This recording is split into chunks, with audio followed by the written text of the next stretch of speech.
Guitar tips, just the tips just for you. Hello and welcome to another episode of Guitar Tips Pro. My name's Adam Levy. This is my video blog series right here on Patreon. In this episode, I'm going to teach you how to play a tune of mine called Out of Harm's Way. It's an instrumental tune. Actually, this week's theme song was kind of a paraphrase of that. The reason that I want to talk about this tune is that it uses a concept, a harmony concept that I'm kind of using all of the time, especially when I'm playing anything jazzy. And I call it reduce, reuse, recycle. And what that means is, it's tempting to think that if you want to play jazz, that you need to learn just so many chord voicings. There's major chords and minor chords and diminished chords and half diminished chords and all kinds of alterations and extensions. And well, that's true. You could really study that stuff for your whole life. An approach that has worked for me is to find grips that sound good and feel good to play, and work out how many different ways I can use those. Rather than learning 10 grips, I might learn one and see if I can find 10 different ways to use it. So a really simple example, this is just you might say, well, that's an A minor triad. That's nothing too jazzy about that. Well, it really depends on how you're thinking of it. If you're thinking of it as an A minor chord, no, it's not particularly colorful. But I also think of this as part of an F major 7. So I might just play that as if the chord symbol says F major 7, instead of playing the whole thing, I might just play that. Or I might play that as the upper part of a D minor chord, which gives us the 9, which is a nice sound, and it doesn't have a third in it. So if the bass player plays D and I play that, in my mind it's D minor 9, even though I'm leaving out the third and the root. So it's starting to climb the ladder a little bit and get farther away from the fundamental tones and just to be more colorful. I might also think of this as F sharp half diminished. Right? I might think of this as G sharp 7 altered, in which case it would be that's the third, that's the flat 13 and the flat 9. So see what I mean? And could go on. So, and that's a pretty conventional grip. What if we get something like this, which you can't just name that as a simple triad. Already it's an unusual chord. And again, to me that could be some kind of C, could be some kind of A, could be some kind of G. And just depending on your taste, it could be almost anything. Here, I'll try it as E flat. I don't even know what that's going to sound like. That was kind of cool. I wouldn't know what to call it, but we could figure it out if we sat and analyzed it. So, my tune Out of Harm's Way uses not really any of those shapes, but just a couple of shapes, and uses them over and over again in different ways. Like the first chord that you hear is this. No really easy conventional name for what that is. I think of it just intervallically. That's a major second and that's a perfect fourth. So that's how I think of that. It's a 2 and a 4. But the first chord really, because there's C in the bass, it becomes something else. It's got the third and the 7 of C major 7, and it's also got the flat 5 or sharp 11 in it. And then the second chord, it just moves the same grip down a half step, but then A is the root. So before I get too far into it, I'll just say that that's one of the grips I use throughout this tune. Another grip is this augmented triad shape. Get a lot of mileage out of that. And then another one is this descending thing. Well, the other things I've talked about, the grip doesn't change, just the root note changes. Here the grip actually does change, but the interval structure stays the same. So this is a third and a second. And if we go down the scale, the actual physical grips are going to change slightly, but it's still some kind of third on the bottom. This is a minor third, and that's a major second. And we're in the key of C, so as we move down, just by staying within the key, like this is D, F, G, this is C, E, F. So now that's a major third and a minor second, minor third, major second, and so on. So it's not quite the same, but it's the same structure. Third on the bottom, second on top. So those are the grips that I use throughout this tune. Now what I'm going to do is I'm going to play the first 8 bars of the tune, and you can hear what this stuff sounds like in context, okay?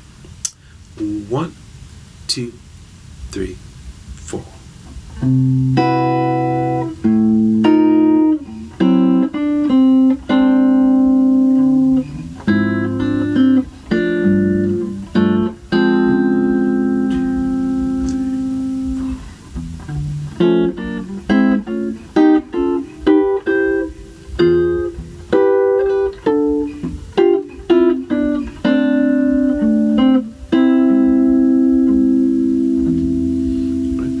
So I go C, it's like a C major 7 type of chord, and then this becomes an A7 altered. It's got flat 5, sharp 5, or flat 13 you could say, and flat 9.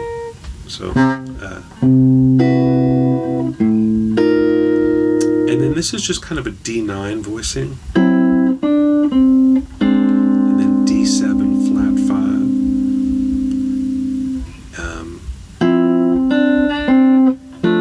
So this is like an F major 7, but and there's an A flat in the bass. And this looks like D minor, but I'm thinking of it as G9, because the bass movement.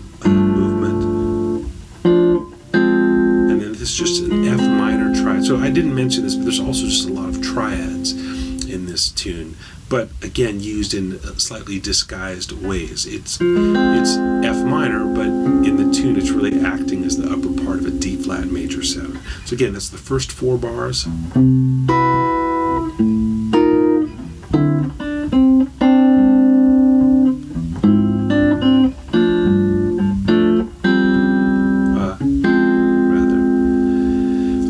If you're in one of the upper tiers here on Patreon, you will have a PDF and you can look at all the stuff I'm playing. Otherwise, just watch closely and I'll try to explain as best as I can what I'm doing. But if you're in the upper tiers, make sure you download the PDF so you can actually follow along that way. And then D minor 7, this is a pretty not D minor 7-y, D minor 7, but I think of this as D minor 7 kind of in motion, and then it becomes whole tone. So your ear is going to hear that more as D7 or D9 or D augmented with a 9, but I think of it as D minor 7. Composer wise, I think of it as a D minor 7, and when I improvise on this tune in that moment it's D minor 7. But if you were just looking at this, it's more D dominant than minor in what's really going on. And then when it goes to G7, same structure, all whole tone. So and this is just plain old C, first inversion C, and then F minor. Remember we did that F minor as D flat major 7. Now it's F minor as an E7 altered. It's got the flat 9 and the flat 13. And then an E minor triad as the upper part of the F major 7. And then a D minor triad. So that's thinking about F and using E minor and D minor. And now here's this descending thing that I showed you before.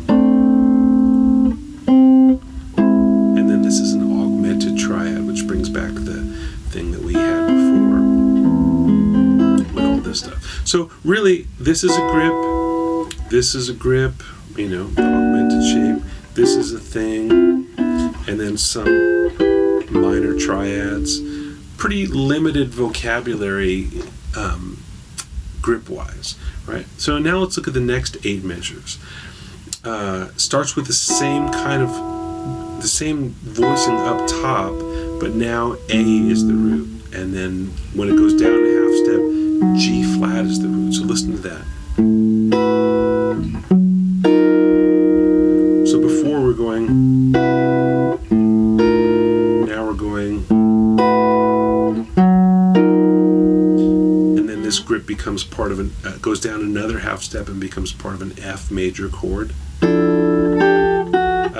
Sorry. And then it becomes part of an A flat chord. So this is the B section. There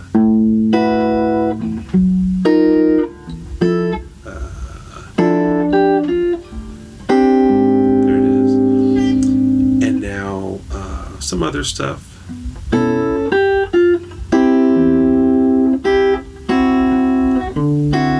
So it's B minor 7 flat 5 with an A triad. E7, but it's as a C triad. And then this shape is kind of related to this stuff in that it's a third on the bottom and a second on top. And then the same exact climb up.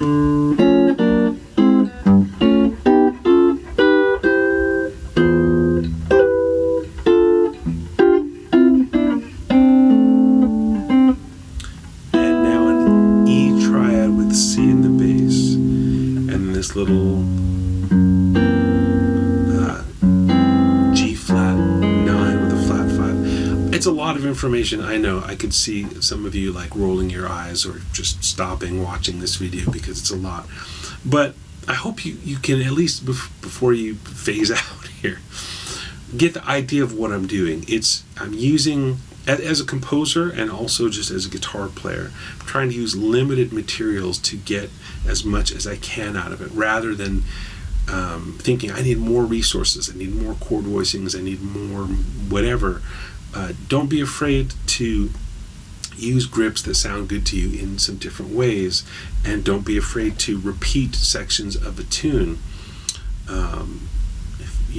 It's kind of cut and paste a little bit here. So here's the whole first 16 bars. 3, 4.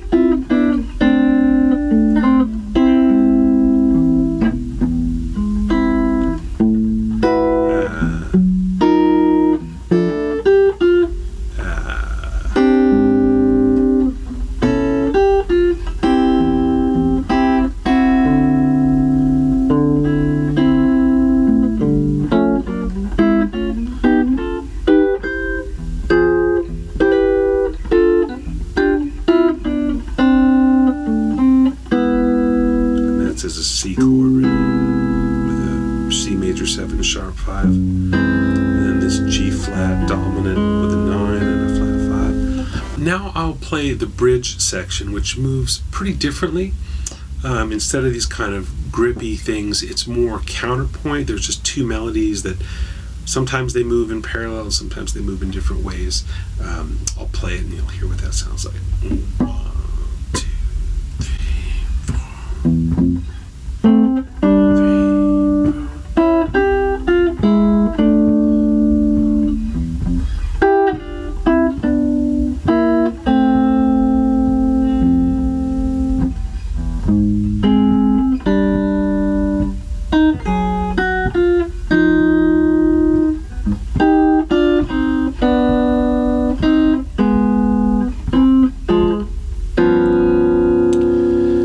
What all that stuff is, I don't know. I could try to explain it, but to be honest, when I wrote it, I wrote this upper melody,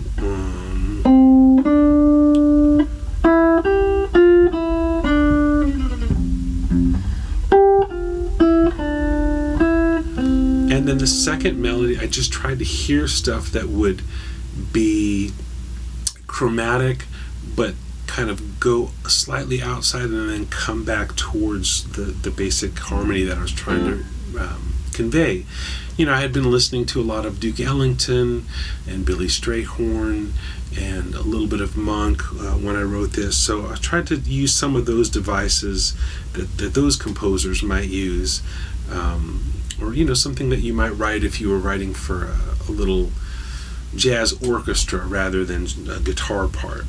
And on the A flat chord, and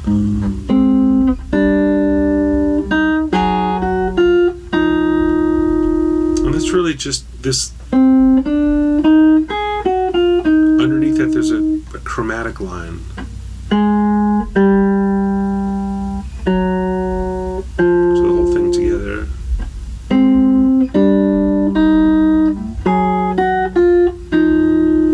And then this moves kind of just in thirds. Even though this now implies a diminished sound on the A flat, it comes back.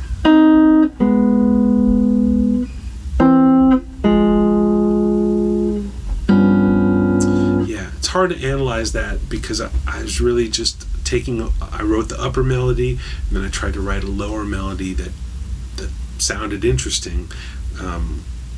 Wasn't using any kind of system or rules there, just what I could hear. Then the last section is similar to the first section. We go back to these kind of sounds.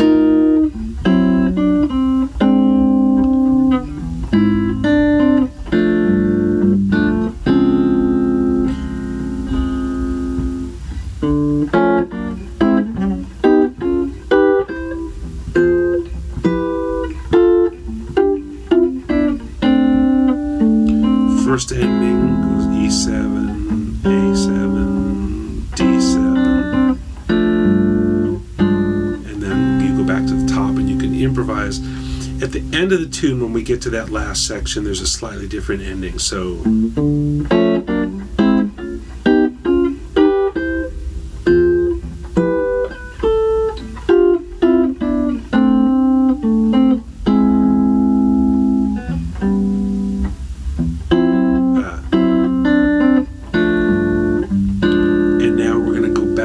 same voice and we use at the top and use it in some different ways.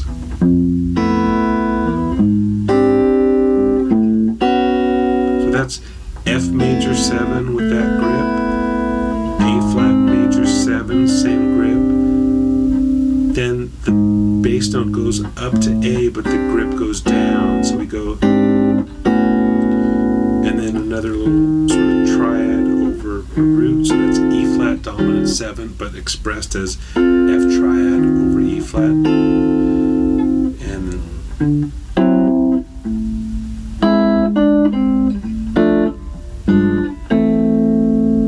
so that ends as kind of a 2-5-1. So I know I'm kind of glossing over a lot of stuff. I'm not.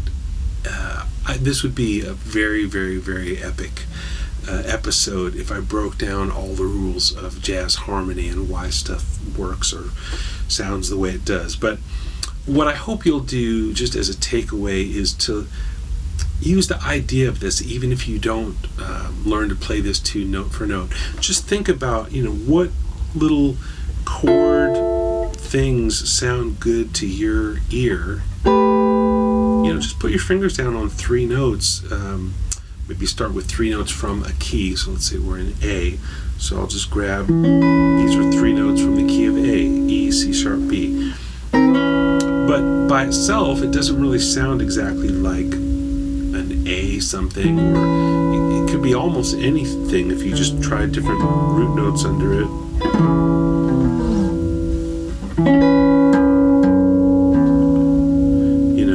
So how many different ways could you use that? Find out.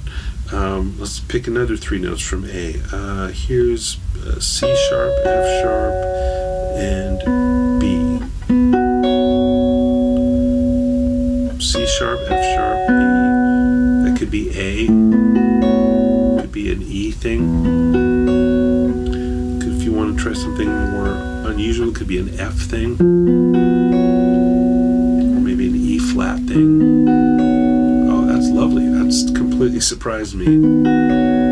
So I would do that kind of work. Find grips that sound good to your ears and feel good in your hands, and see how many different ways you can use them, and then write a tune, and then do it again, and then do it again, and then what you'll find is like, well, great, now you've got tunes you can play with, with musicians that you like to play with, or maybe it's a solo guitar thing. And you have really, once you've put these things that you discover into a tune, it's really going to stay with you. It's going to become a more permanent part of your vocabulary rather than just this one, thing that you discover that you only know how to play in one key, in one sort of way. So that's the big idea.